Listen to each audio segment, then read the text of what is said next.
24 horas. Central.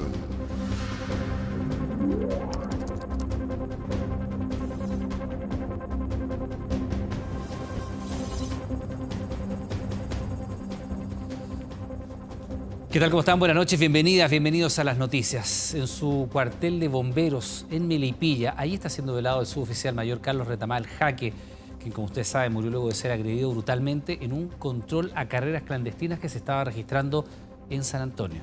El Ministerio del Interior anunció una querella contra quienes resulten responsables, aunque hasta este momento la investigación sigue sin detenidos por el crimen.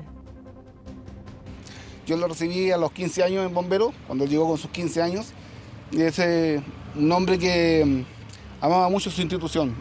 Miguel conocía desde la adolescencia a su amigo, el suboficial mayor Carlos Retamal Jaque.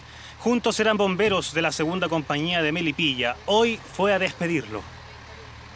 Era conductor nuestro, voluntario, rescatista, muy activo. Oriundo de Linares, el nuevo mártir de Carabineros ingresó en 2003 a la institución. Estuvo en San Antonio, Pomaire y Melipilla. Desde 2016 cumplía funciones en la primera comisaría de San Antonio. Pero la noche del martes su vida terminó. No sobrevivió a la brutal agresión con un fierro en una fiscalización a carreras clandestinas en San Antonio. Tenía 19 años de servicio. Y hoy es un día triste porque aparte hoy cumplía 25 años en la institución, en el Cuerpo de Bomberos de Melipilla, y aparte es su cumpleaños. Buenas tardes, soy el sargento segundo Carlos Retamal de la Prefectura de Tránsito San Antonio y quiero mandar un saludo a la Alianza Las Purgas del Liceo Nacional de Llolleo. Padre de una adolescente de 14 años, apenas se conoció su muerte, su entorno le rindió honores. Niña inocente. Estamos pasando como familia un tremendo dolor, ha sido muy difícil. Les mando a cada uno un abrazo grande, afectuoso, lleno de cariño, con la esperanza de que mi hijo está en el mejor lugar que puede estar. Rechazo transversal por la muerte del carabinero. Hay 4 detenidos por participar en las carreras esa jornada, pero de los responsables de la agresión aún nada. Para eso queremos pedir ayuda en primer lugar a los concesionarios de la autopista, para todos los datos que puedan tener de las patentes que circularon ese día, a los vecinos del sector, a personas que participaron en la carrera. Y a quienes sean responsables de hechos como el asesinato del sargento Carlos Retamal, les decimos que no los vamos a dejar tranquilos. Los vamos a perseguir y vamos a hacer justicia como corresponde. Desde el Hospital de Ipreca hasta la Iglesia Institucional en Providencia, familiares y amigos, incluso gente que nunca lo conoció, acompañaron el cuerpo del carabinero. El general director de la institución anunció su ascenso póstumo de sargento segundo a suboficial mayor. Vamos a pillar a los responsables y los vamos a detener. Porque sabemos que hay información, porque sabemos que se están poniendo de acuerdo, pero los vamos a ubicar, de tal manera que esto no quede impune. La actual legislación castiga con las penas más altas el asesinato de un policía. La UDI presentó un proyecto que busca eliminar la proporcionalidad del uso de la fuerza para que carabineros en servicio puedan usar su arma en caso de ataques. Si un carabinero es atacado con un fierro, que el carabinero pueda disparar y tenga todas las garantías de que va a tener respaldo institucional, judicial y político. Tenemos que resguardar los derechos humanos y la integridad de las personas y me parece que este proyecto de ley se aleja totalmente de lo que significa hoy día una sociedad democrática y una sociedad que resguarda la integridad y la vida de las personas. Yo creo que no pasa por pedir más atribuciones. La pregunta que me hago yo, ¿dónde están los 29 personas que agredieron a esos carabineros? ¿Están libres, están detenidos, están cumpliendo alguna medida restrictiva o están en libertad? Los detenemos y vuelven a estar en la calle. ¿Qué más tenemos que hacer? Desde el 4 de octubre está vigente la ley que sanciona las carreras clandestinas y que puede suspender la licencia de los conductores imputados. A esto se suma una querella anunciada por el Ministerio del Interior. Con la muerte del sargento segundo se abre otra línea investigativa, el homicidio. El cortejo fúnebre llegó durante la tarde a Melipilla. Fue recibido por voluntarios de la comuna y está siendo velado en su cuartel bomberil, la segunda compañía. Hemos decretado duelo comunal por 2 días. Efectivamente, esto ya se formalizó el día de hoy. Con esta herramienta el carabinero fue agredido. Es la evidencia en manos de la policía que servirá para encontrar a los agresores. El suboficial mayor Carlos Retamal Jaque murió un día antes de cumplir 41 años. El funeral del mártir 1229 de Carabineros será este jueves y su cuerpo descansará en el mausoleo de bomberos del cementerio municipal de Melipilla. Claro, hoy día cumplía 41 años. Un brutal homicidio. En un tema que se relaciona, el presidente Gabriel Boric instruyó la expulsión del país de los extranjeros responsables de la brutal agresión a 6 carabineros de Puerto Montt. Bueno, acá está parte del registro, por si usted todavía no lo ha visto. El subsecretario del Interior debe ejecutar la decisión que, a juicio del gobierno, marca una línea en los atentados contra la autoridad. Solo uno de los involucrados en la agresión a carabineros en Puerto Montt quedó en prisión preventiva. Otro ya tenía un decreto de expulsión pendiente y el resto quedó citado al tribunal. Es importante tener presente que nosotros como Fiscalía vamos a continuar adelante las diligencias de investigación que son tendientes a establecer, en primer lugar, la dinámica de los hechos, la forma de ocurrencia, determinar quiénes son los principales agresores del personal policial. Una violenta agresión que dejó a 6 carabineros lesionados. Todos los detenidos eran ciudadanos extranjeros. En su visita a la región de Antofagasta, el presidente Gabriel Boric tomó una enérgica determinación. Este tipo de acción no las vamos a tolerar. He instruido al subsecretario del Interior que a las personas que participaron de esta agresión a carabineros se les aplique el artículo 132 de la Ley de Migración y por lo tanto se proceda a su expulsión del país. El mecanismo no es una expulsión mediante un proceso judicial. En este caso, se invoca una facultad extraordinaria que le entrega la actual Ley de Migraciones al subsecretario del Interior para concretar la salida del país. Voy a firmar un oficio, ese oficio tiene que ser entregado personalmente a las 12 personas que se ha determinado su expulsión. Posterior a eso se dicta la resolución, se les notifica, tienen 10 días de plazo para apelar a esa resolución. Con este mecanismo, la resolución genera una expulsión directa, aunque la decisión puede ser apelada ante una corte de apelaciones. Aplaudo la decisión del presidente de expulsar de manera automática a esos criminales y delincuentes que en Puerto Montt agredieron a carabineros que le pudieron haber también causado la muerte por haber procedido a llegar a un llamado de la población. A mí me sorprende que el presidente de la República le dé dicha orden al subsecretario del Interior. Porque si hubiera sido por él, hoy día sería imposible expulsar a estos migrantes que hoy día él se alegra tener esta herramienta que si hubiera sido por él, hoy día no hubiera existido. Desde la oposición criticaron la postura adoptada por el gobierno. Aseguran que en el pasado presentaron el artículo 132 al Tribunal Constitucional para tratar de invalidarlo. Este artículo 132 es bastante nuevo. La ley entró en vigencia el 12 de febrero. Por lo tanto, esta es la primera vez que se aplica. Ahora están ocupando algo que hace 1 año y medio trataron de eliminar. Lo que es un poco raro, pero al menos están tomando un poquito más en serio el tema migratorio. Lo importante aquí es la determinación política del presidente de la República y del gobierno que me corresponde ejecutar. No vamos a aceptar la agresión contra las policías y carabineros de Chile. Una decisión que encendió la polémica. En tanto, el Ministerio Público trabaja en identificar al autor del golpe con un objeto de vidrio y que todavía no ha sido formalizado. El Banco Central elevó nuevamente la tasa de interés, dejándola en 11,25%. Eso sí, la institución informó que tras 11 alzas consecutivas, esta será la última y que se mantendrá así mientras sea necesario. Todo esto tras la lucha contra la inflación que tiene el crédito bancario desacelerándose. Con suerte te alcanza el sueldo para ahorrar. Los créditos está complejo. En estos momentos hay mucha gente que no va a poder acceder a casa. El difícil acceso a la casa propia ha sido uno de los principales reflejos del complejo panorama económico.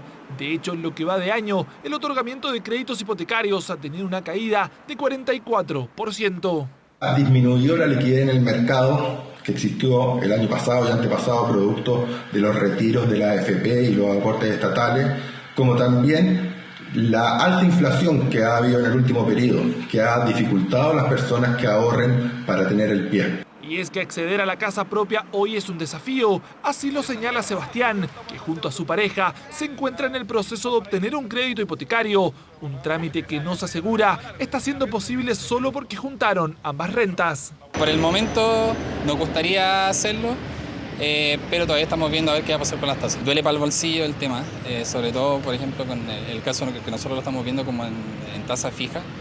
Entonces yo creo que en ese aspecto es complicado. Tasa de interés que en el caso de los créditos hipotecarios subió y llegó a 4,32% en septiembre. Sumado a eso, los bancos continúan aumentando sus restricciones. Una de ellas es lo que solicitan como ingresos al momento de pedir un préstamo. Según datos de Arenas y Cayo, expertos inmobiliarios, este año una persona que esté solicitando un crédito hipotecario para una vivienda de 3.500 UF debe acreditar ingresos por más de 2,4 millones de pesos, una cifra mucho más alta si la comparamos con el año 2019, donde para la misma vivienda se pedían ingresos por 1,6 millones de pesos, lo que se traduce en un aumento de más de 817.000 pesos en tan solo 3 años. Va totalmente de la mano con lo que estamos viendo en la economía general. El aumento de la tasa va en línea con el riesgo y que, por supuesto, asociado a la inflación, implica que las personas deben demostrar un mayor ingreso para poder pagar lo mismo que teníamos, por ejemplo, hace 2 o 3 años atrás. Un panorama adverso en donde uno de sus principales componentes ha sido la inflación.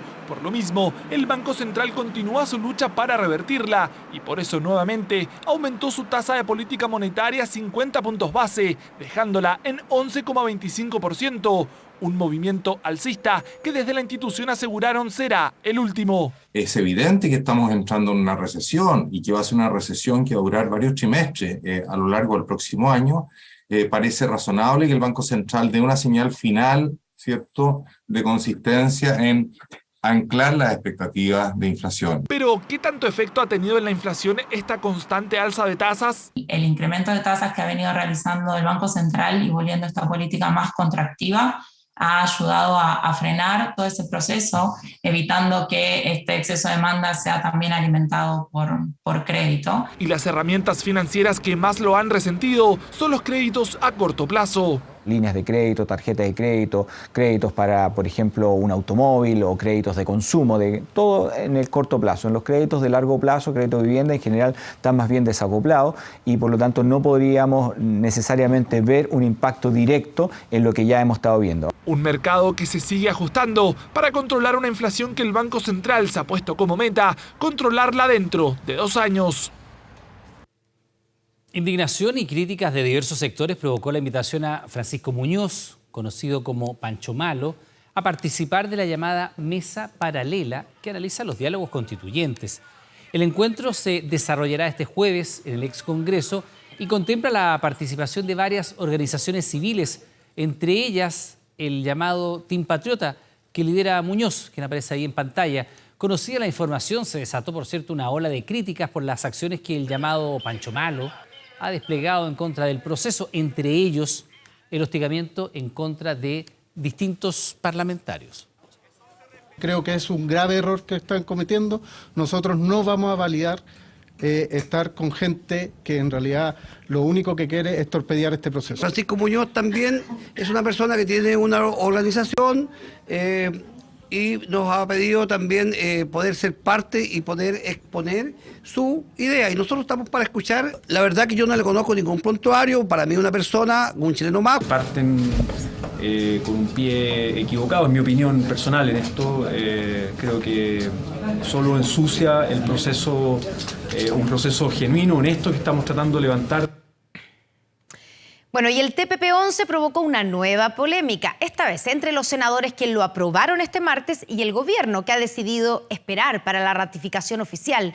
En duros términos, los parlamentarios cuestionaron la estrategia que, a juicio de la canciller, no tiene plazos definidos. Que así como el gobierno respetó y ha respetado la decisión del Senado, ahora le toca al Senado respetar la decisión del presidente. Dura respuesta del gobierno ante las diversas críticas que surgieron desde el Senado. Enfrentamiento provocado por el TPP-11, tratado aprobado y despachado desde la Cámara Alta este martes, que por ahora no será promulgado por el Ejecutivo. Así operan las democracias, así operan las divisiones de poderes desde el Estado. Un poder versus otro. En el legislativo critican que el gobierno decidiera esperar el término de las negociaciones paralelas para cerrar el ingreso de Chile al pacto, pese a que el tratado obtuvo 27 votos a favor y 10 en contra, la mayoría de parlamentarios oficialistas. Nosotros esperamos que el presidente Gabriel Boric ratifique la voluntad soberana manifestada en el Congreso Nacional y no guarde en un cajón un tratado internacional como lo hizo Pinochet. No obliga ni mandata al presidente a depositarlo inmediatamente, más aún cuando el gobierno ya estaba llevando adelante una estrategia que tiene que ver con la negociación de las side letters. Side letters o diálogos bilaterales que el gobierno negocia con los 10 países miembros, específicamente el llamado mecanismo de solución de controversias entre el Estado y los inversionistas. Poco menos este Congreso no tiene la superioridad moral cuando ha aprobado una ley. Eso va en contra de las reglas democráticas. Todos sabíamos que para el gobierno era muy importante concluir todas las conversaciones respecto de las cartas laterales. ¿Cómo estamos pretendiendo resolver los problemas que emanan de las críticas que han sostenido los senadores? Es con nuestra estrategia de los side letters. Ahí concentramos gran parte de la solución a las preocupaciones en torno a nuestra soberanía económica, nuestra soberanía política. El tratado dividió al oficialismo y en parte de él surgieron críticas al gobierno por no tener certezas de los plazos y tiempos que se necesitan para la entrada en vigencia del tratado. Lo que sí está claro es su promulgación durante lo que resta de gobierno. Yo espero, puedo equivocarme, que estemos hablando de meses, no de años, pero no es una respuesta que yo le pueda dar porque depende obviamente de las conversaciones políticas y técnicas que hay con cada uno de los países signatarios. Y esperar el resultado de las cartas laterales puede ser un tema infinito, salvo que el gobierno se autoplantee un plazo. Pero no hemos escuchado de esos plazos. El presidente coloca los apuros y yo creo que lo más importante es tener una buena negociación bilateral. Tras la aprobación en el Senado y de aceptarse las side letters, faltaría la ratificación presidencial, el llamado depósito del instrumento de ratificación ante Nueva Zelanda, la promulgación del decreto supremo y la publicación en el diario oficial. No hay que darle más vuelta a este asunto, tranquilicemos el tema y que esto siga su camino que corresponde. Quienes lo votamos a favor, esperamos premura en esto o al menos la determinación de algún plazo. Plazos que por ahora son una incógnita. El gobierno dice estar consciente que debe existir una inversión, pero también equilibrio.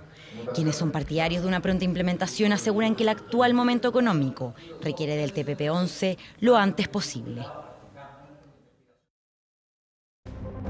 Ya volvemos con 24 horas Central. Bien, pues seguimos en las noticias contándole que un nuevo terremoto político se ha desatado en Perú tras la denuncia constitucional por corrupción que hizo la Fiscalía en contra del presidente Pedro Castillo, quien calificó el proceso como un intento de golpe de Estado. ¿Cuáles son los escenarios en esta crisis? Lo vemos en el siguiente informe. Organización criminal. Estas acusaciones que se vienen haciendo son orquestadas. Tráfico de influencias. Han hecho el entorno de la familia. Lo están haciendo al entorno ministerial. Y colusión. Y vamos a seguir dando la batalla. Un choque de trenes entre la Fiscalía y el gobierno que amenaza con llevar a Perú a un nuevo escenario de inestabilidad política.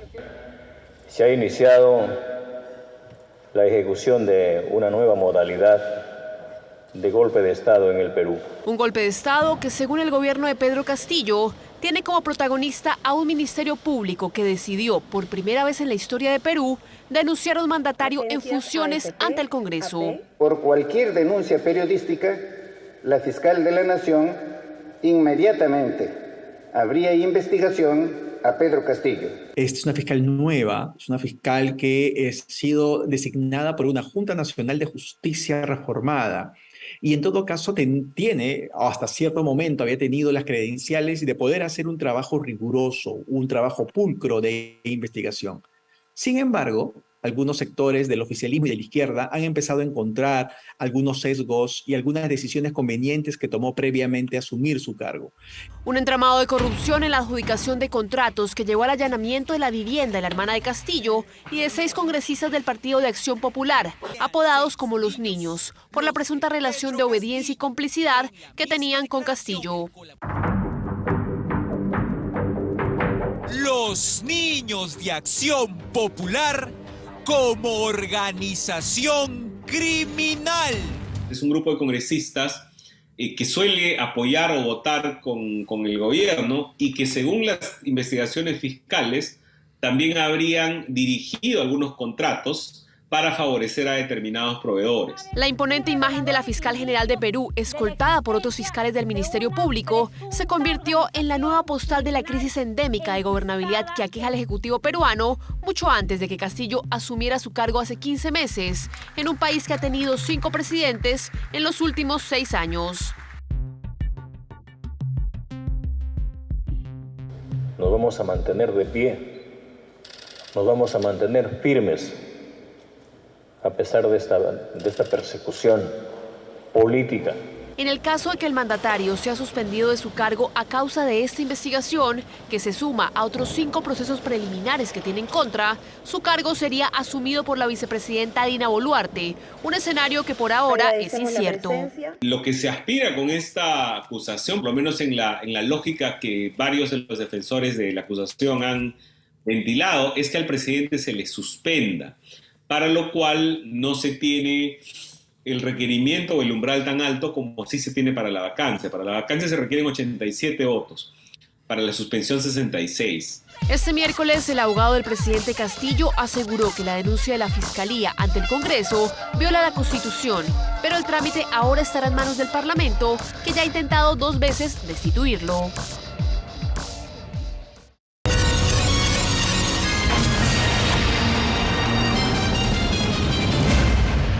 Hoy tenemos un nuevo capítulo de Informe Especial en que va al fondo de un sistema cuestionado por denuncias de conflicto de interés y control de la siniestralidad. Estamos hablando de la pensión de invalidez por enfermedad común, una que cualquiera de nosotros podría llegar a necesitar. Fíjese que solo en el segundo semestre del 2021 unas 34.000 personas postularon al beneficio, pero la mitad son rechazados.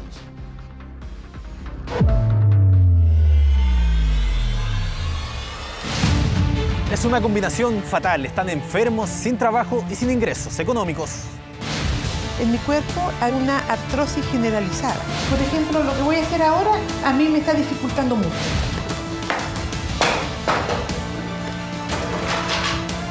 Se cayó. ¿Qué pasa en esos casos? No, tiene que recogerla a alguien. En el último semestre de 2021, 34.000 personas postulan a la pensión de invalidez. Cerca de la mitad son rechazadas. Aún estando hospitalizado, me rechazaron, estaba inconsciente. No les importa el enfermo, le importa el número de pensionados que pueden pensionar en el año. Un sistema desconocido para los aspirantes que funciona así.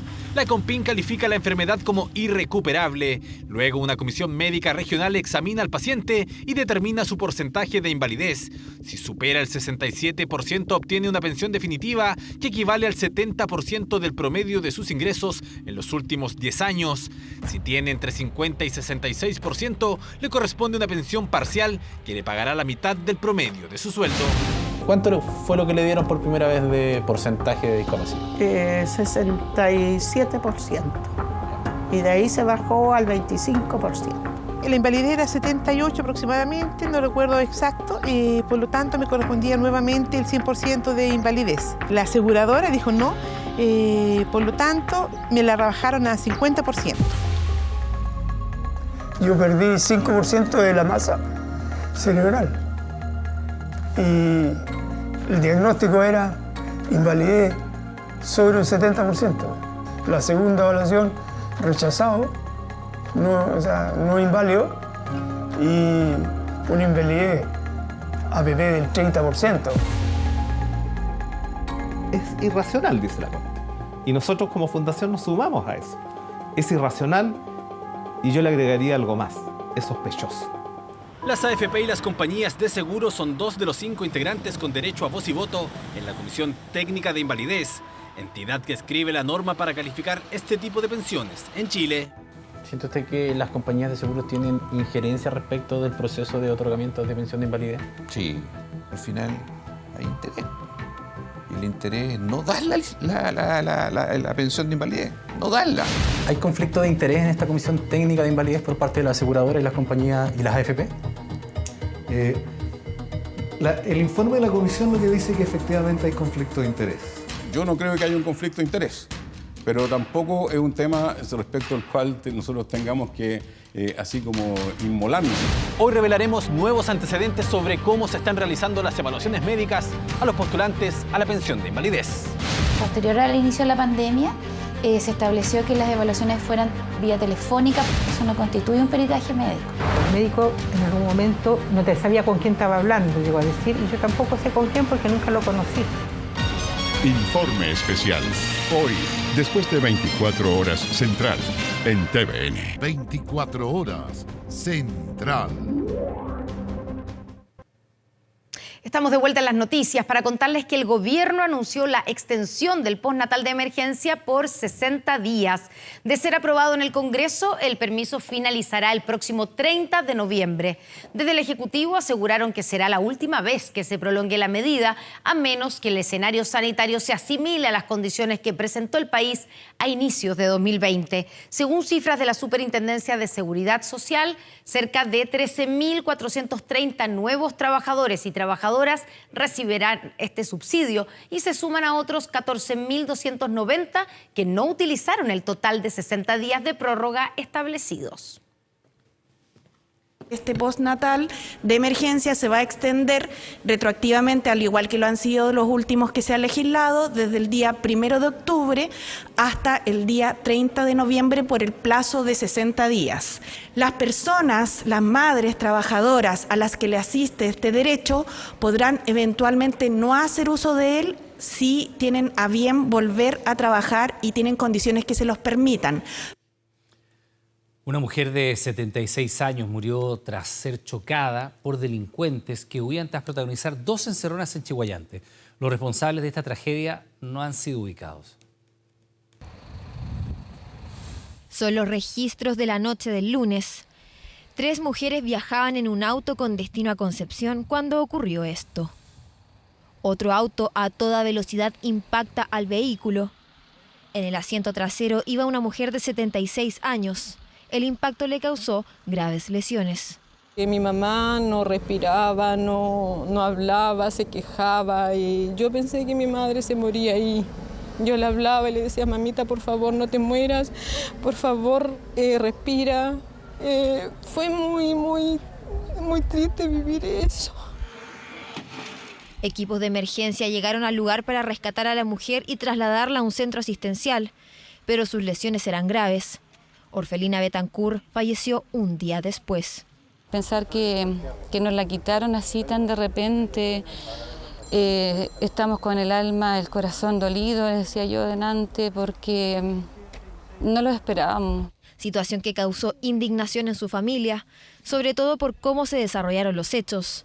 Los causantes del choque venían desde Chiguayante, lugar donde minutos antes habían realizado 2 encerronas. Se originaron varios procedimientos ese mismo día, donde parte en la avenida Costanera, a la altura ya de la comuna de Chiguayante, donde 2 vehículos abordan a un tercer vehículo, aquí sustraen este vehículo que trasladan a la comuna de Chiguayante. La comuna de Chiguayante nuevamente hacen un otro robo de vehículo con intimidación. Este fue el segundo robo. Las víctimas, un matrimonio y una niña de solo 4 años. 2 vehículos encerraron al auto familiar. Los amenazaron con armas y los obligaron a bajar. La imagen que más tengo grabada es ver esa escopeta hechiza y el tipo que se para al lado mío y me apunta con un revólver. Tengo entendido de que aparentemente, no sé si eran armas de fogueo de verdad, pero uno en ese momento no puede estar pensando si de verdad o de mentira. Delitos que van al alza en la región del Biobío y que generan una sensación de inseguridad e indefensión de las víctimas. Hechos violentos que en esta ocasión cobraron una vida. Que la hayan quitado unos niños que tienen uso de razón y saben perfectamente lo que están haciendo y que hagan tanto daño a una familia por robarse un auto. Me dio rabia, impotencia, porque claramente uno piensa que esto no debería haber pasado si no fuera por gente que es imprudente, gente que le hace mal a otras personas y al final dañan otras familias. Hasta el momento hay 2 formalizados por este tour delictual, ambos menores de edad, con antecedentes previos y que quedaron en internación provisoria. Aún no hay rastro del resto de los delincuentes, autores de un robo con intimidación y un fatal accidente que terminó con la vida de una mujer de 76 años. Dramático. Vamos a otro tema. Controversia ha desatado un supuesto diálogo entre el presidente ruso Vladimir Putin y el multimillonario Elon Musk en medio de la guerra en Ucrania, revelado por un prestigioso politólogo estadounidense. ¿Qué habrían conversado y cuál fue la reacción de los involucrados? Mire.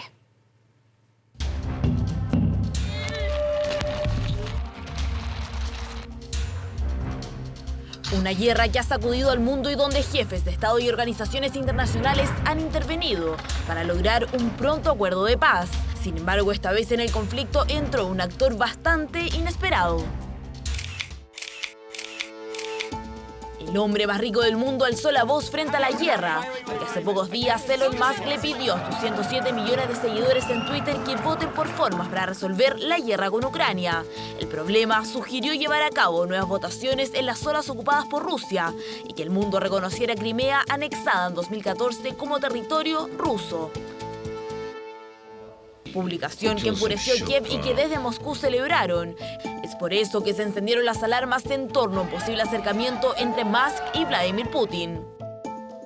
He hablado con Putin solo una vez y fue hace unos 18 meses. El tema era el espacio. Aunque el influyente y prestigioso politólogo estadounidense Ian Bremmer aseguró que el mismo Elon Musk le contó que había conversado con Putin, pero no sobre el espacio, sino que de su intención de negociar con Ucrania solo se reconocía la anexión de las ciudades del este. En ese diálogo también habrían hablado de un potencial ataque nuclear si Ucrania invadía Crimea. El enojo desde Ucrania hacia Elon Musk es evidente. De hecho, en la ciudad ucraniana de Odessa decidieron tapar la cara del multimillonario en un cartel publicitario. Pero las declaraciones de Musk no son lo único que provoca un aumento en la tensión entre Rusia y Ucrania.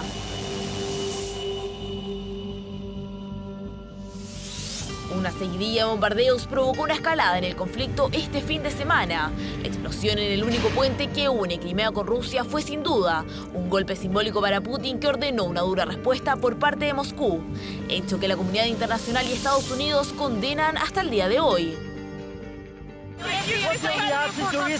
¿Cuál es su reacción a los recientes ataques rusos contra la infraestructura civil en Ucrania? Lo mismo que ha sido siempre, es brutal, está más allá de los límites. Declaraciones que reafirman su apoyo a Ucrania. Tenemos una declaración detallada del G7 donde todos los responsables del terrorismo contra Ucrania serán llevados ante la justicia. Aunque la visión en Moscú es totalmente contraria. Nos gustaría mucho que quisieran responsabilizar al régimen ucraniano por los crímenes que cometen todo el tiempo. La OTAN, por su parte, ya trabaja para entregar un sistema de defensa antiaérea a Ucrania. Mientras Rusia busca encontrar a los responsables del ataque al puente de Kerch en Crimea, ya son 8 los detenidos, de los cuales 5 son rusos. Y de vuelta a nuestro país, más de 1,4 millones de inmigrantes viven en Chile, según los datos del Instituto Nacional de Estadísticas. En 3 años, los extranjeros residentes han aumentado en más de un 14%.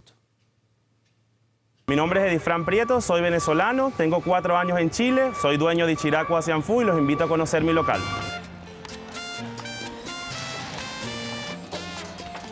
Este local, que hoy puede decir que es propio, fue un trabajo de años que se concretó hace 5 meses. Edifran llegó a Chile como varios de sus compatriotas, buscando mejores oportunidades para su vida. Pasando por varios países hasta que llegamos a Chile como tal. Todo inicio es duro para nosotros, siempre, pero siempre venimos con la idea de superarnos y de ser mejores personas cada día. Trabajó en varios restaurantes del centro de Santiago. Dice que lo más difícil como inmigrante fue conseguir los papeles que le permitieran quedarse. A pesar de la pandemia, que hizo aún más lento el proceso, hoy ya tiene un socio y 2 trabajadores contratados, todos venezolanos. La verdad que Chile nos ha brindado una gran oportunidad a las personas que ingresamos por pasos habilitados, con documentos y con cosas, o con papeles, mejor dicho. Somos gente luchadora y gente trabajadora y siempre crecemos, desde lo más pequeño que tengamos, desde lo poco, vamos creciendo hasta lograr lo que en realidad queremos en la vida. La población migrante en Chile ha crecido más de un 14% en 3 años. Según el Instituto Nacional de Estadísticas, durante 2021 se calcula un total de 1.482.000 extranjeros residentes en nuestro país, concentrándose especialmente en 3 regiones. En la metropolitana se registran más de 909.000 inmigrantes, en Antofagasta 106.000 y en Valparaíso 97.000. Vemos que hay una fuerte concentración de las personas extranjeras en Chile en las comunas de la región metropolitana. Dentro de las 42 comunas de 10.000 o más habitantes de población extranjera, muchas de ellas se concentran efectivamente en la región metropolitana y en algunas comunas del norte como Antofagasta. Hace 7 años llegó a Antofagasta con las ganas de conseguir esos espacios que Colombia dice no le podía dar. Hoy trabaja en una barbería junto a otros compatriotas. Sueña con tener su propia pyme y confía que con el tiempo conseguirá su objetivo. Tienes que adaptarte a otra cultura ya, una cultura que no es la tuya, saber cómo tratar a las personas y ganarte todo.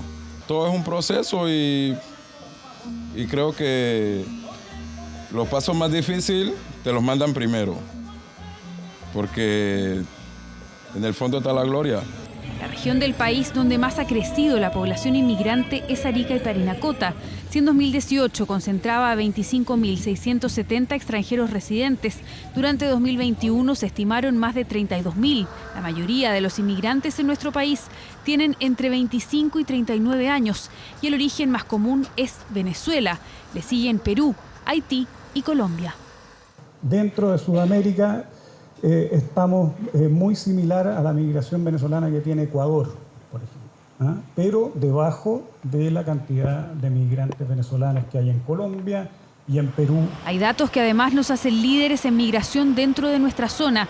El sitio alemán Statista nos categorizó como el país de Sudamérica con más inmigrantes por cada 100.000 habitantes, eso sin contar las islas del Caribe. Historias de vida que muchas veces llegan con la intención de aportar y proyectar un mejor futuro para nuestro país. Indignación hay en un grupo de vecinos de Maipú, no solo por la ola de robos de vehículos que denuncian, sino también porque los delincuentes están abandonando los automóviles a metros de donde realizan los delitos. Se trataría de una nueva modalidad que consiste en sacar los accesorios y repuestos en lugares poco visibles y evitar una eventual persecución. Dos vehículos abandonados, al parecer siniestrados. La impotencia hizo sacar el teléfono y grabar lo que para vecinos ya es una burla. Vehículos robados que luego los delincuentes abandonan a solo metros. Yo encontré las patentes aquí, al lado, al otro lado del río. Hay que poner un poco más de custodia aquí. ¿En cuántos minutos lo desarman? Y lo venden para provecho de ellos. No tienen respeto por nada, entonces, ¿qué más se espera? Ahora vamos a tener que estar mucho más alerta en lo que es WhatsApp, vecinos y todo para ver qué podemos hacer al respecto. Una camioneta y un vehículo más pequeño. El robo violento de vehículos aumentó considerablemente en la Villa Santa María 3 de Maipú, en el sector de La Farfana. El cuadrante 216A registra 26 casos este año, alza de un 225%. Estamos siendo víctimas diariamente de 1 a 3 portonazos. Cada vecino del territorio está realmente alarmado, extenuado, porque no hay hora de descanso al estar angustiado día y noche. Nos impresionó bastante porque es lamentable que aquí mismo, van a dar los vehículos robados. Según los antecedentes de la investigación, luego del robo o asalto, abandonan los vehículos para que posteriormente un segundo grupo se encargue de la desmantelación. Todo esto en un acotado radio, fenómeno nuevo, asegura la policía. Yo encontré las patentes aquí, al lado. Hay poca evidencia de eso, la verdad de las cosas.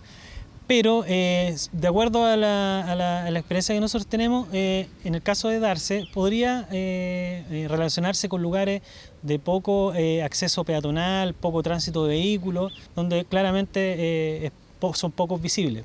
Dos vehículos abandonados. Como ocurre en este registro, un paso bajo nivel entre una autopista y el Zanjón de la Aguada, cómo llegaron los vehículos ahí, una incógnita. El testigo encontró incluso patentes en el suelo. Para los gremios vinculados al negocio automotriz, esto podría significar una nueva variante del ilícito, anticipándose a las medidas que buscan frenar este delito. Hemos visto cómo los delincuentes, al ver cerrada esta puerta, intentan abrir una nueva puerta robando vehículos para desarmarlos con el fin de comercializar sus partes y sus piezas. Hemos comprometido aumento de patrullajes y patrullajes mixtos en conjunto con carabineros en los lugares críticos y en los sectores críticos para disminuir la probabilidad de ocurrencia de delitos. Los vehículos robados llegan a talleres o desarmadurías clandestinas y sitios seriazos alejados, pero ahora a solo metros de donde los consiguen, ante la mirada atónita de las propias víctimas. Una nueva variante que esperan los afectados está acompañada de un nuevo plan para enfrentarla. Yo encontré las patentes aquí, al otro lado del río. El excomandante en jefe del Ejército, Humberto Oviedo, será formalizado por lavado de activos. El exuniformado, quien estuvo en el cargo de la institución entre los años 2014 y 2018, está siendo investigado por la Fiscalía Centro Norte por malversación de más de 240 millones de pesos. Al igual que su antecesor, el general en retiro Juan Manuel Fuentealba, Oviedo está procesado en la justicia militar y ahora será formalizado en la lista de los gastos reservados. Según la tesis del persecutor, el ex jefe castrense habría realizado operaciones de inversión y rescate de fondos mutuos al margen de la legislación vigente.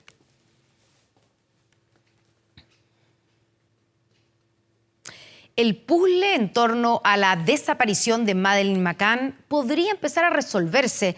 Esto luego de que el principal sospechoso del caso fuera acusado de nuevos abusos. Veamos.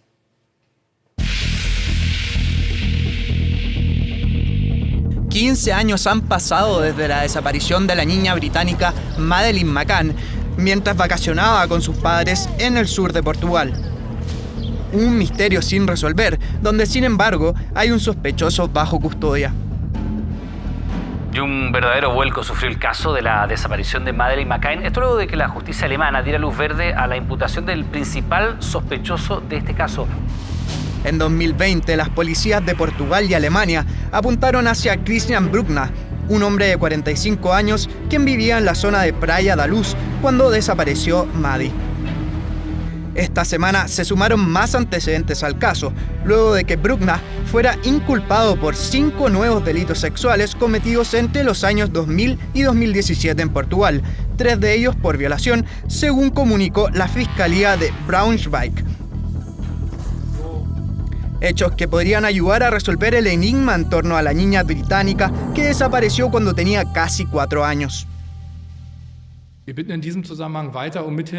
este contexto, seguimos pidiendo la ayuda de la población. Existe un espacio para testificar en la Oficina Federal de la Policía Criminal. En 2007, el alemán se desempeñaba principalmente realizando trabajos relacionados al turismo en el sur de Portugal. Actualmente cuenta con un nutrido prontuario delictual, donde se incluyen el uso de drogas y violaciones. El propio acusado es un delincuente sexual múltiple que ha sido condenado, entre otras cosas, por el abuso sexual de niños. Las sospechas hacia Bruckner aumentaron tras su extradición a Alemania después de que fuera acusado de violar a una mujer de 72 años en la región portuguesa de Algarve, la misma donde desapareció Maddie. Si bien no existen pruebas físicas o de ADN que puedan determinar al alemán como culpable, las autoridades alemanas creen que Bruckner pudo haber asesinado a la menor después de secuestrarla mientras dormía junto a sus hermanos en Praia da Luz. Aún así, los padres de la niña han repetido durante los últimos años que aún tienen esperanza de encontrarla viva.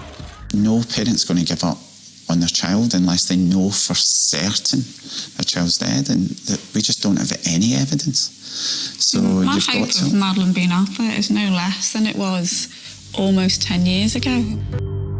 Un puzzle policial que no ha podido ser resuelto, pero que hoy parece tener más piezas armadas.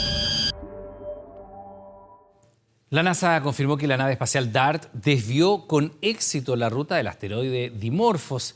La misión, como usted recordará, fue concebida para probar una estrategia potencial para defender a la Tierra en contra de objetos amenazantes. Tras realizar mediciones con telescopios espaciales y terrestres, los científicos confirmaron que finalmente la roca espacial, ubicada a 11 millones de kilómetros de la Tierra, se alteró tras el impacto de DART. El logro de DART demuestra que la idea funcionaría siempre que se inicie con anticipación y que el objetivo no sea demasiado grande. De vuelta en la tierra y de vuelta aquí en nuestro país y en el corazón de la capital. A fines de este mes comenzará la intervención que pretende recuperar el sector de Plaza Italia. Ya, lo que se está planteando se va a plantear césped en este sector. Además se van a recuperar, por ejemplo, algunas fachadas, eliminar grafitis y reconstruir, fíjese, el café literario que fue quemado, usted recordará, el año 2020. Cuando faltan pocos días para conmemorar los 3 años del estallido, las huellas de la ebullición social son vistosas en los alrededores de la Plaza Italia. El sector está descolorido y es poco agradable para quienes visitan este punto que conecta los parques Forestal, Balmaceda y Bustamante. Ahora se ve todo triste, se ve todo apagado, no como que no tiene vida la plaza. Hacen falta áreas verdes, se ve horrible así. Creo que está como en varios lados de acá sucio. Sí, encuentro que se ve muy mal. Es Providencia quien tiene la tutela sobre estos espacios públicos y desde allí vienen algunos anuncios. La aspiración es que antes de fin de año Plaza Baquedano luzca así. Se colocarán 900 metros cuadrados de césped con bajo consumo hídrico, además de coloridas flores. En esta parte vamos a tener que cambiar toda la tierra, porque está tan llena de químicos que eso es tóxico a estas alturas. Obviamente tenemos miedo, tenemos temor de qué es lo que va a pasar acá. Es mucha plata, no sabemos si lo van a respetar o no, pero que hay que atreverse. Se ponían flores de estación que había que cambiarla en cada temporada. Estas son plantas que no se cambian y que florecen en distintas épocas del año. El fuego causado de manera intencional consumió por completo el café literario del Parque Bustamante. Corría febrero del 2020 y hasta hoy sigue convertido en ruinas. Es en su reconstrucción donde se invertirán casi 1.600 millones de pesos. El compromiso es que vuelva a operar durante el segundo semestre del próximo año. Es importante para volver a apropiarse de los espacios también, de los vecinos, de quienes ocupan la plaza. Igual siento que este debería ser como un espacio de resignificación porque no hay que hacer como ojos ciegos a lo que sucedió aquí también. En todo el sector se invertirán 4.200 millones de pesos, de los cuales 1.000 provienen de la Subsecretaría de Desarrollo Regional y surgieron tras las reuniones entre la alcaldesa Matei y el subsecretario Cataldo. Un aporte que fue agradecido públicamente por la edil hace una semana en un encuentro entre ambas autoridades. Lo he ido conociendo, es una persona encantadora, preocupado de que las cosas se hagan bien y yo creo que ese es el clima que tiene que prevalecer en nuestro país. Recuperar la ciudad para los ciudadanos es una tarea de todos y este eje Alameda Providencia es probablemente un primer paso en esa línea. El proyecto también contempla arreglos en la Plaza de la Aviación y en el Parque Balmaceda. Todas inversiones que son agradecidas por las pymes que desde el 2019 han tenido complicaciones en el sector. Para poder estar acá tuvimos que reforzar con puertas blindadas y seguridad full para que no ingresaran los delincuentes. La verdad que nos ayuden con arreglar el entorno hace que la gente venga con más confianza. En el sector quedará ahora pendiente el arreglo de la plaza hundida en la estación Baquedano. Hoy el acceso está cerrado y luce de esta manera. Resta aún alcanzar un acuerdo con Metro para definir su futuro. Más de 20 toneladas de cobre robados al ferrocarril de Antofagasta han sido recuperadas en solo 2 días en Arica y Coquimbo. La empresa confirmó que este jueves se retoman las operaciones con nuevas medidas de seguridad, como mayor presencia policial en rutas. Aún quedan restos del mineral y es que aquí se transportaban 120 cátodos de cobre. Todos fueron incautados por la Policía de Investigaciones de Arica, que detectó cuando el metal rojo estaba a punto de ser sacado del país. La fiscalización se realizó en cercanías del paso fronterizo Chacayuta. El conductor fue detenido por receptación. Un segundo operativo permitió recuperar otros 290 cátodos y 12 ánodos de cobre. Estaban ocultos en una bodega, también en Arica, y a la espera de ser transportados de forma clandestina a Perú. El total de la especie incautada son 20 toneladas con un valor aproximado de 200 millones de pesos. Estos 2 detenidos evidentemente forman parte de una estructura que partía robando estos, en el caso de lo decomisado hoy en Antofagasta, y que termina con la puesta, digamos, de este producto fuera del país. Recuperación de cobre robado, que se suma a las 3,5 toneladas encontradas al interior de una chatarrería, pero en Coquimbo. Este cobre también es parte del botín que la semana pasada fue sustraído a 2 trenes en Antofagasta. En ambas oportunidades, las máquinas fueron interceptadas en medio del desierto. La región tiene características territoriales muy difíciles que hacen compleja cualquier implementación de plan de seguridad, pero no obstante eso, nosotros hemos hecho un gran esfuerzo y hemos desarrollado una planificación especial para dar seguridad a las rutas. Fueron precisamente esas medidas las que derivaron en que tanto los trabajadores del ferrocarril como la empresa llegaran a un acuerdo para retomar el traslado de cátodos de cobre, el que fue suspendido el sábado pasado. Primera vez que detenemos por razones de seguridad. Hay medidas importantes que tenemos que tomar hoy día de contingencia. Vamos a mejorar los sistemas de comunicación para las alertas frente al riesgo en materia de seguridad, frente al desarrollo de la actividad que realiza este ferrocarril, y también vamos a hacer apoyo desde el punto de vista aeropolicial. 80 millones de pesos en cobre por día es lo que dejó de transportar el ferrocarril durante la suspensión de las operaciones, las que de forma gradual se reinician a partir de este jueves. Bajo esa seguridad vamos a empezar a mover nuestros trenes cobreros, dejando claro también que si no se está dando la altura, ¿cierto? Si no estamos dando la altura, no lo vamos a pensar en detener nuevamente. Mientras los trenes vuelven a operar, las investigaciones continúan para dar con el paradero de todos los involucrados en estos violentos y millonarios robos. 60 toneladas de cobre sustraído en menos de 48 horas y cuyo avalúo supera el $500,000. A los 57 años murió la exministra Karen Poniatowski, quien lideró la cartera de minería en la primera administración de Michelle Bachelet.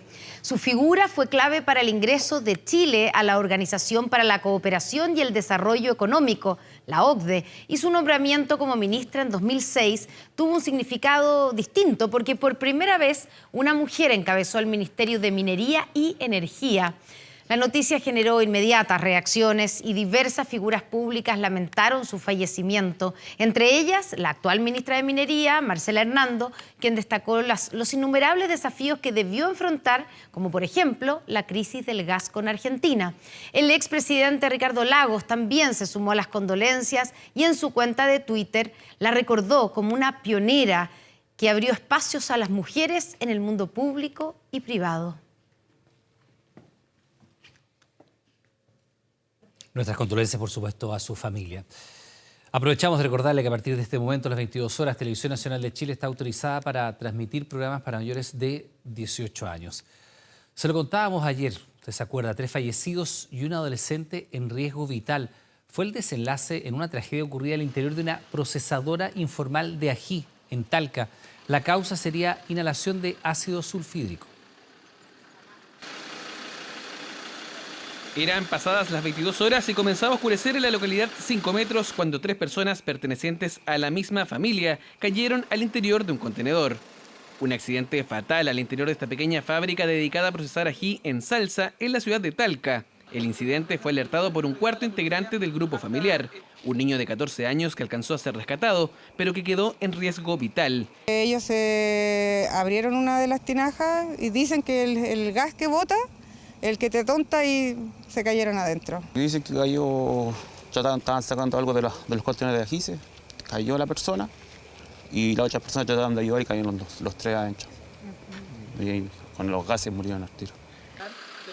Tragedia que se llevó la vida de 2 hombres y una mujer mayor y que provocó la pronta llegada de carabineros, quienes con un carro para enfrentar emergencias con materiales peligrosos lograron retirar los cuerpos del recinto. Las causas que llevaron al sensible fallecimiento de estas 3 personas, 2 hombres y una mujer, serán esclarecidas a través de la investigación que se realice a través del Lavocar de Carabineros. Labor encomendada por la Fiscalía y que permitirá establecer si este emprendimiento de aderezos, que no estaba constituido como empresa, cumplía o no con la normativa vigente, tal como se le exige a otros negocios en los que hay exposición a gases. Las empresas tienen que cumplir con cierta normativa legal en temas laborales, cumplir con procedimientos de trabajo, tener su análisis de riesgo, sus matrices de identificación de peligro, por lo cual esto es lo que debe hacerse cumplir y respetar en las distintas empresas. Protocolos preventivos que en este caso no se habrían ejecutado correctamente y que habrían provocado la inhalación de gases nocivos. Podemos tener dos tipos de situaciones. Uno es el principio activo de este compuesto, que es la capsaicina, que corresponde a unos efectos irritantes severos, o podemos tener también, por fenómenos de descomposición, la formación de ácido sulfídrico, el cual corresponde a un gas de características asfixiantes. Estos dos mencionados ya tienen propiedades de conducir a un edema pulmonar como tal en altas concentraciones, producto de inflamación de las vías mucosas. Asfixia o intoxicación son algunas de las causas de muerte posibles en las que el servicio médico legal todavía indaga. El peritaje que realiza la policía no solo permitirá tener claridad sobre la cronología de los hechos, sino mayores detalles. Luego que nos autoricen el ingreso, la Inspección del Trabajo se personará y podrá fiscalizar y emitir un informe con respecto a las condiciones laborales de lo que ha ocurrido, y en ese sentido podremos informar. Trágico final para estos 3 trabajadores talquinos cuyo deceso impactó a la familia, que no estuvo disponible para entregar declaraciones. Un dolor que refuerza la idea de desarrollar actividades laborales apegadas a la normativa y bajo protocolos de seguridad.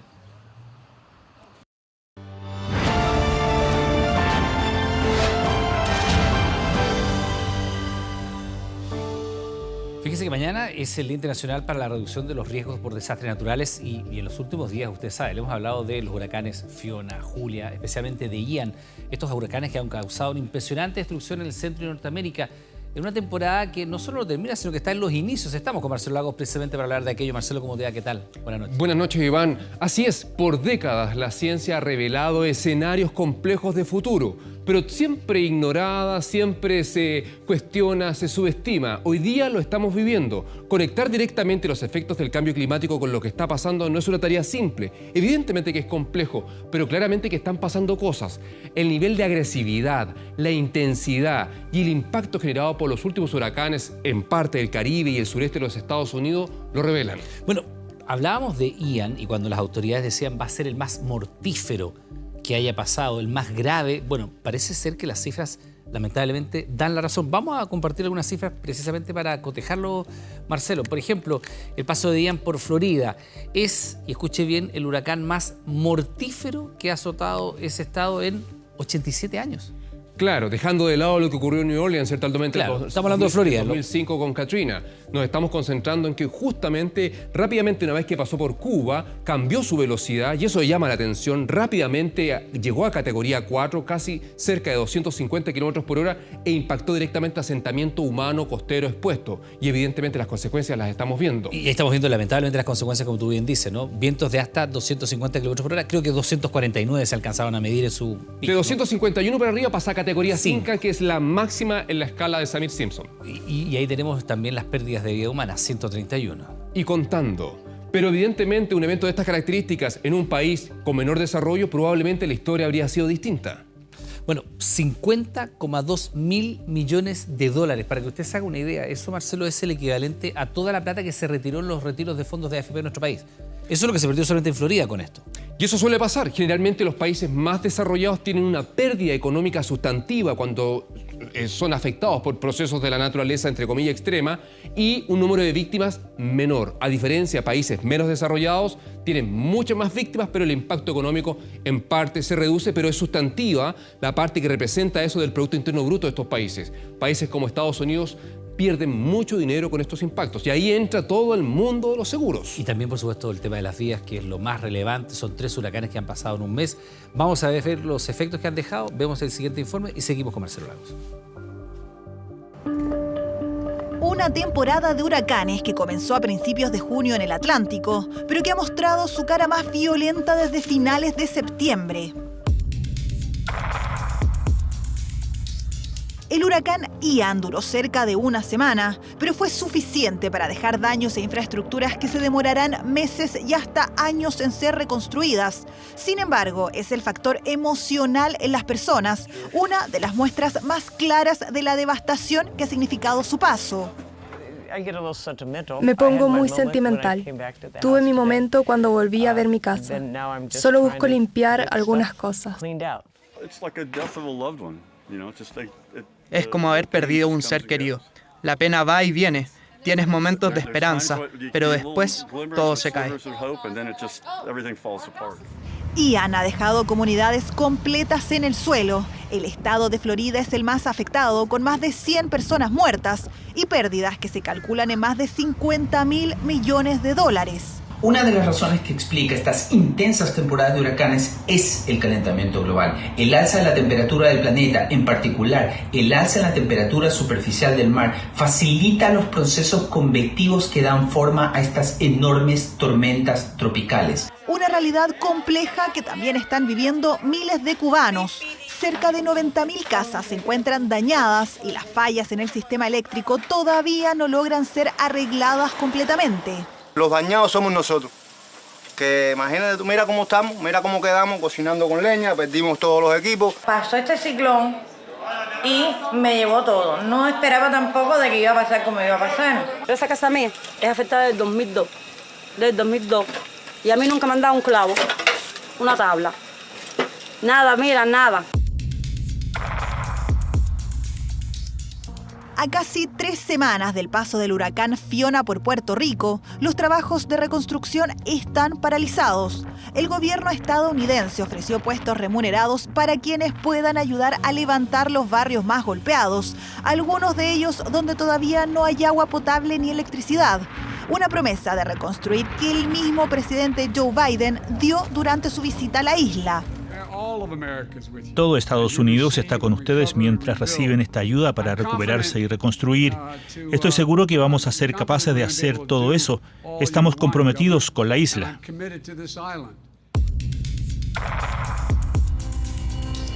Cerca de 30 personas han perdido la vida y decenas están desaparecidas en medio del paso del huracán Julia por Centroamérica. El Salvador, Honduras y Guatemala son los países más afectados. 3 huracanes destructivos en menos de un mes generan preocupación entre las personas de Centro y Norteamérica. Septiembre es típicamente el mes con más huracanes, así que es normal ver tormentas de este tipo. Sí, hemos tenido menos que el promedio anual. Quizás veamos más huracanes en lo que queda de año. Colosos climáticos que no dejan indiferente a nadie y cuya destrucción todavía se puede ver en las calles, pero también en el rostro de los afectados. Bueno, lo comentábamos, Marcelo, mañana precisamente es el Día Internacional de la Prevención para reducir los riesgos por desastres naturales, ¿no? Y efectivamente hay metas, si tú quieres, objetivos que están dentro de los marcos que se han acordado para esto. Absolutamente. Naciones Unidas desde finales del 79 ha venido haciendo estrategias internacionales para que los países del mundo incorporen objetivos y prioridades para disminuir el riesgo de desastre. Desastres que siguen aumentando día a día, independientes de todo el conocimiento, el dinero, la comprensión de procesos de la naturaleza y un mundo de ciencia que aporta sustantivo conocimiento. Estamos viendo aquí Marco Sendai, Objetivo 2030. Este es el último marco, es el vigente, 2015-2030. Tenemos 15 años para cumplir objetivos y prioridades. Perdón, Sendai como una ciudad puerto japonés, ¿no? Que fue afectada por el terremoto. Claro, es una gran prefectura en el Japón que fue ampliamente afectada para el gran terremoto de tsunami del 2011, claro. Y de alguna forma de ahí toma su nombre. Y porque evidentemente marcó un antes y un después, un país altamente preparado y que fue sobrepasado por un evento que marcó la historia de ese país. Pero particularmente, ¿qué es lo que busca la estrategia? Busca que los países fortalezcan su resiliencia, que aprendan a convivir con los procesos de la naturaleza de mejor forma y evidentemente avanzar hacia el desarrollo humano. Particularmente, ¿qué se busca reducir? La mortalidad global. Parece de perogrullo, pero evidentemente la cantidad de personas que muere hoy día en el mundo, particularmente por inundaciones como las que estamos viendo hoy día en Centroamérica y el sureste de Estados Unidos, es de miles y miles de personas año a año. Disminuir el número de afectados globalmente, disminuir las pérdidas económicas. Evidentemente, países más pobres retroceden sustantivamente inmediatamente después de un desastre, siendo que esos fondos se podrían destinar a otras obras que avanzan. Mantienen perpetuamente en la pobreza. Claro, justamente es un círculo vicioso que no termina. Y evidentemente disminuir el daño a la infraestructura crítica y la interrupción de los servicios básicos, porque evidentemente te hacen ser cada vez más susceptible, más vulnerable. Y por otra parte, ¿qué se necesita? Aumentar el número de países con estrategias nacionales para reducir el riesgo. Es un camino que siguió Chile. Recuerden que la UNEMI ya se acabó y hoy día se transformó en un gran servicio nacional, ciertamente, para la reducción del riesgo de desastre y que tiene tareas muy importantes para nuestro país. Aumentar la cooperación internacional, que los países que tienen más recursos acompañen, ciertamente, a los países menos desarrollados en fortalecer sus estrategias para tener territorios más resilientes. Y por último, ciertamente, fortalecer una mirada tecnológica que utilice la ciencia para abordar sistemas de alerta temprana, particularmente ante múltiples amenazas. En el caso del huracán, no solamente es el viento, es la tormenta, es la marea ciclónica, es la inundación, multiamenaza, un concepto que viene para quedarse. Bueno, 131 muertos dejó Ian hasta el momento, 50.000 millones de dólares en pérdida. Por supuesto, todos temas para preocuparse, Marcelo, y ocuparse. Como siempre, muchas gracias. Que esté bien. Buenas noches, Iván. Constanza, volvemos contigo. Y seguimos hablando del planeta Tierra y de un cambio radical que sufrirá el mundo tal como lo conocemos hoy. Tendremos un supercontinente que agrupará en una sola masa de tierra a todos los continentes que conocemos hoy por separado, aunque hay que esperar, porque esto ocurrirá en un plazo de 200 a 300 millones de años. ¿Quieres saber dónde quedará Chile? Mira. Esto no es broma, llegará un momento en que pasando el peaje Lo Prado comenzará un viaje que pueda llevar a los chilenos directamente por tierra hasta Tokio. Se está cerrando el Pacífico, entonces nuestra costa colisionaría con todo lo que quizás Japón. Digamos medio pegados, ¿verdad? Cerca de la India. Un verdadero remesón a todo el entramado geopolítico que conocemos y entendemos actualmente. Esto suena como invento. Es lo que suelen tener que decir los geólogos al cabo de un rato, escuchándose decir este tipo de cosas. Pero es todo serio, hablamos de Amasya, un nuevo continente que según un estudio publicado en National Science Review, se produciría por una expansión del océano Atlántico, que acercará y terminará uniendo a América con Asia. Y en realidad desaparezca el océano Pacífico, o se transforme en otro tipo de océano. América se uniría con Asia, se cerraría el océano Pacífico y luego vendría Australia a chocar con Asia y a unirse también. En una masa que finalmente agruparía a todos los continentes que hoy conocemos por separado. Complejo panorama para vendedores de globos terráqueos y planisferios. Cualquier mapa que entre aquí a Chile tiene que estar certificado. Como sería toda una gran masa continental, todo el resto sería un gran océano externo a este, o sea, que rodearía a este supercontinente. La gente igual revisa mucho el globo antes de llevarlo, sí. Se fija bien que esté todo bien actualizado. Aunque el problema no lo tendrán el lunes o el próximo mes, porque esto debiera ocurrir en 200 a 300 millones de años más. Y solo para hacernos una idea, desde el nacimiento de Cristo llevamos 2022 años. Nos faltan casi 998.000 para llegar a 1.000.000 de años. Y luego tienen que pasar 200 de esos grupos de 1.000.000 de años para que nos topemos con el nuevo continente de Amasya. Sí, hay tiempo para un café. O sea, podemos esperar. Pero es muy interesante saber que Amasya existirá, tal como otras formas continentales notables, usualmente cada 600 millones de años, como el supercontinente Gondwana, o el que marcó la partida del mundo que hoy conocemos, Pangea, un supercontinente cuya transformación aún se está produciendo. Y de hecho, nosotros nos estamos Sudamérica alejando de África justamente porque el océano Atlántico se está abriendo como parte de la separación o el rompimiento de este supercontinente que se llama Pangea. O sea, son transformaciones que están ocurriendo constantemente. ¿A qué precio está? 23.500. Con el continente de Amasya, ¿a cuánto lo rebajáis? No, ahí no sabría decirte. No, porque ahí hay que esperar. La oferta y la demanda de 200 millones de años más lo dirá. Porque falta mucho. Los movimientos no son tan rápidos para el acelerado ritmo de vida que llevamos. 1 centímetro por año, una cosa así. Pero en millones de años más, los desplazamientos serán mucho más sencillos. África nos quedaría un paso. No estaría nada de mal, la verdad. Y se viene... Está pasando. En este momento nos estamos moviendo. ¿Cómo quedará el planeta? Lo sabremos solo en 200 o 300 millones de años más.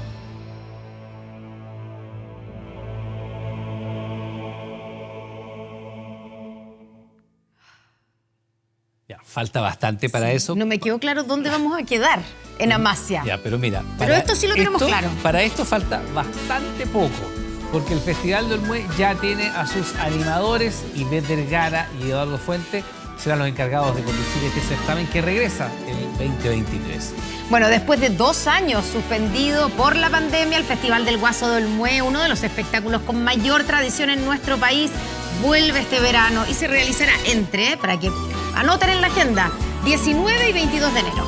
Es bonito el Patagual. Precioso. Bueno, Ivette Vergara además volverá al escenario del Patagual, donde ya animó en los años 2009 y 2010. Mientras que nuestro Eduardo Fuentes va a debutar en Olmué luego de haber estado a cargo de diversos festivales a lo largo de todo el país. Superamos. La versión número 52 del Festival del Guaso de Olmué está en plena etapa de trabajo para configurar una selección de artistas nacionales e internacionales, además de humoristas. Y además tendrá la competencia folclórica que tiene como premio el reconocido Guitar Pick. Yo creo que estoy como niño en el día de su cumpleaños, así como con una expectativa y unas ganas, una ilusión muy grande. Estoy sumamente feliz, estoy emocionado y contento de poder llegar al Patagual y creo que es una instancia tan linda de reencuentro, además con un festival que tiene una historia, que tiene un ADN familiar. Primero, contentísima porque además es un escenario que conozco, que me tocó animarlo en 2 oportunidades, le tengo mucho cariño al festival. Mucho cariño a la gente también de la zona, de la región, así que muy emocionada.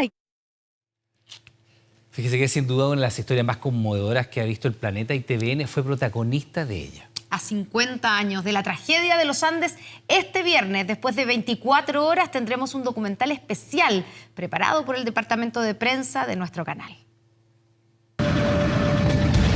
Lo que yo comparo con el infierno fue lo que fue esa noche. Revivimos la proeza que TVN le mostró al mundo. Este caso me cambia la vida para siempre. Tenemos la carta entregada por un posible sobreviviente uruguayo.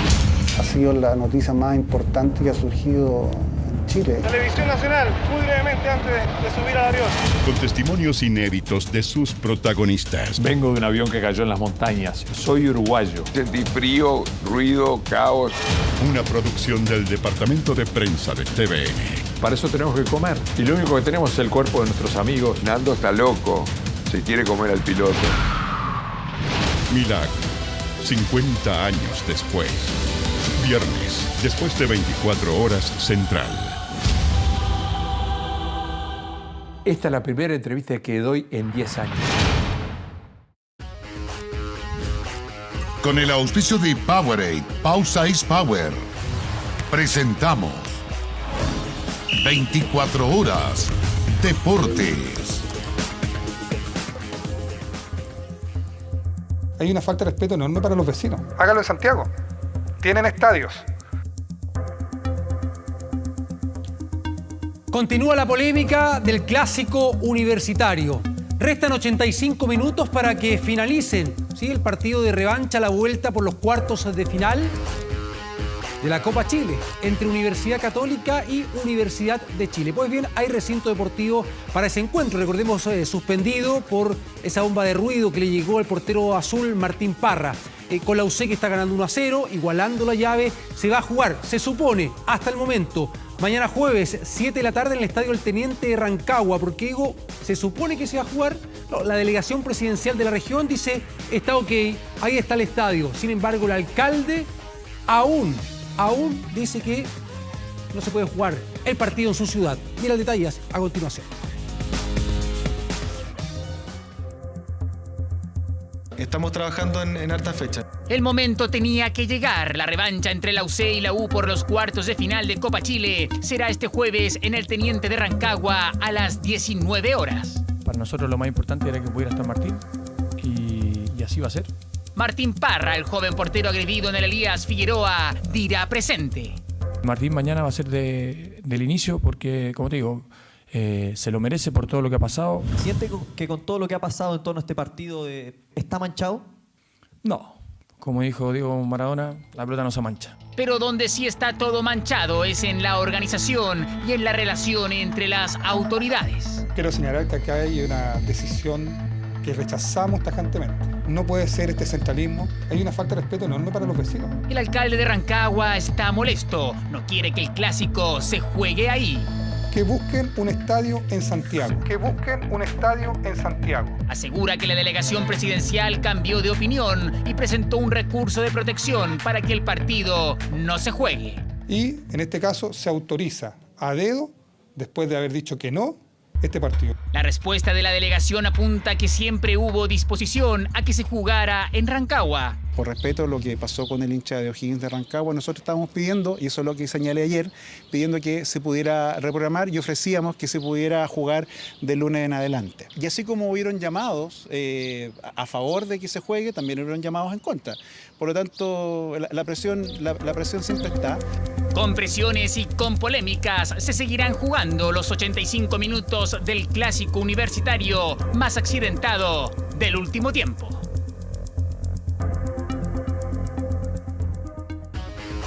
Claro, el partido en su momento fue suspendido por un incidente, por un hecho de violencia grave. Hechos de violencia que siguen en nuestro fútbol, lamentablemente, ¿no? Algunos ya normalizando estas situaciones. Uno dice, ¿hasta cuándo? ¿Hasta cuándo? Le pasó a Curicó. Recordemos en el partido frente a Colo-Colo cuando llegaban, ¿no? Después de jugar en el Estadio Monumental, de esa igualdad 1-1 cuando llegaban a su ciudad, con un hincha de Curicó golpeando a uno de sus futbolistas. Y con el portero Fabián Cerda, que ha recibido amenazas muy graves. Lo comentó el otro día el portero. Una situación que uno dice, ¿hasta cuándo va a seguir ocurriendo en nuestro fútbol? ¿Qué estamos esperando para poner mano dura? Fabián Cerda es uno de los jugadores más destacados de Curicó Unido. El sublíder del fútbol chileno fue uno de los primeros en reaccionar a este ataque a su compañero Byron Oyarzo. Y no sé si esto va de mal en peor, pero creo que así no vamos a llegar a ningún lado. Cerda no se quedó ahí tras ser figura ante Colo-Colo el pasado domingo. Reveló a 24 horas que comenzó a recibir amenazas preocupantes. Todo me llega a mí, los mensajes, la amenaza de que en la calle donde me pillen me van a masacrar. Estas declaraciones fueron el pasado lunes y preocupan a todo el mundo del fútbol. No es primera vez que asoman amenazas, especialmente por mensajes internos y redes sociales. Yo creo que ese tipo de cosas, ojalá que los jugadores en general y las jugadoras en un futuro se atrevan a denunciar.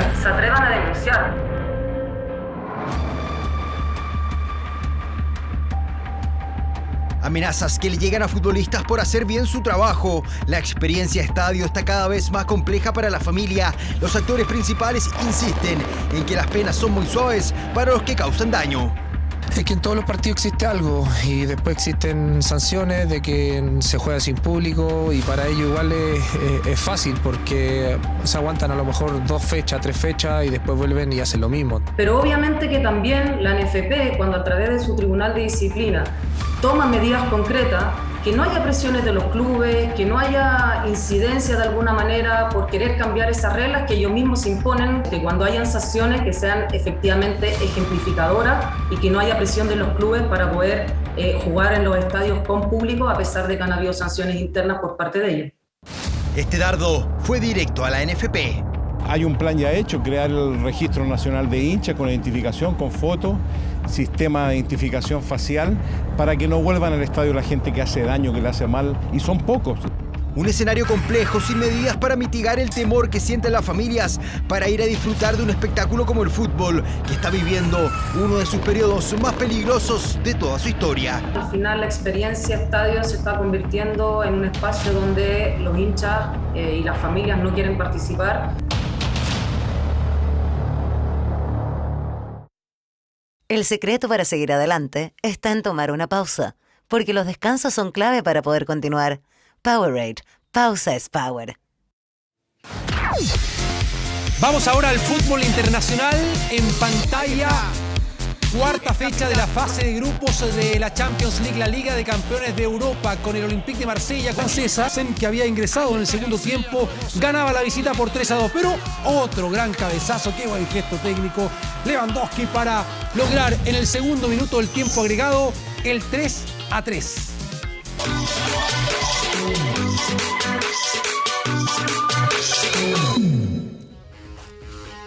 Revisamos esta jornada para el Team Chile con esta histórica actuación de las Diablas.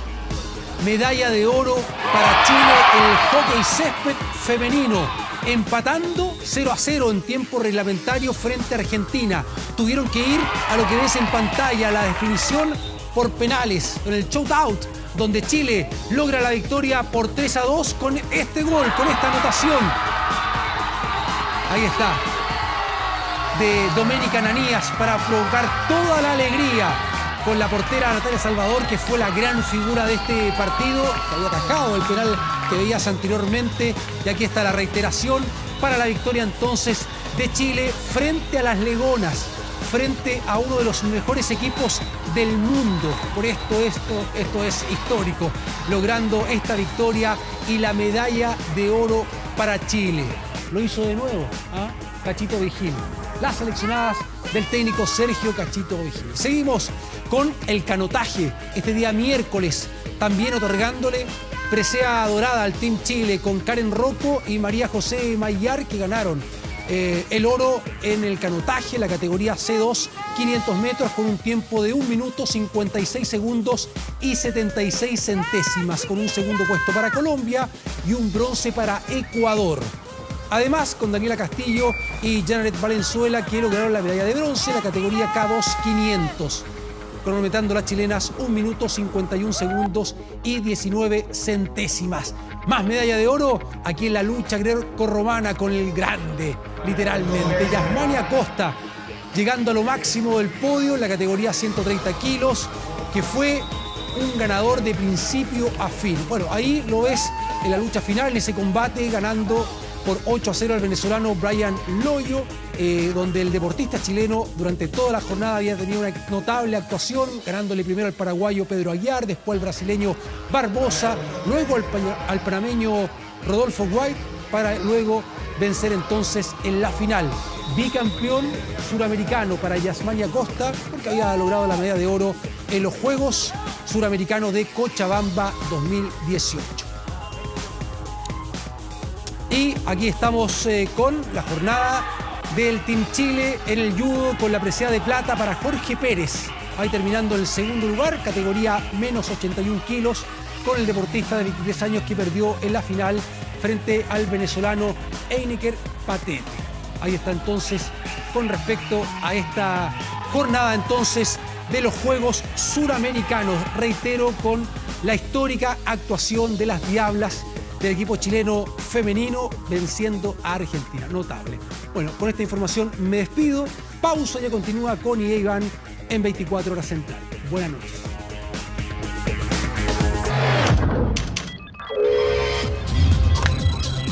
...24horas.cl.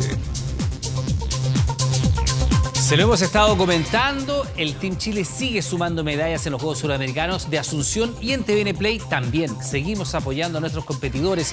Sigue la transmisión interrumpida en tvnplay.cl y el próximo sábado también por la señal abierta de nuestro canal.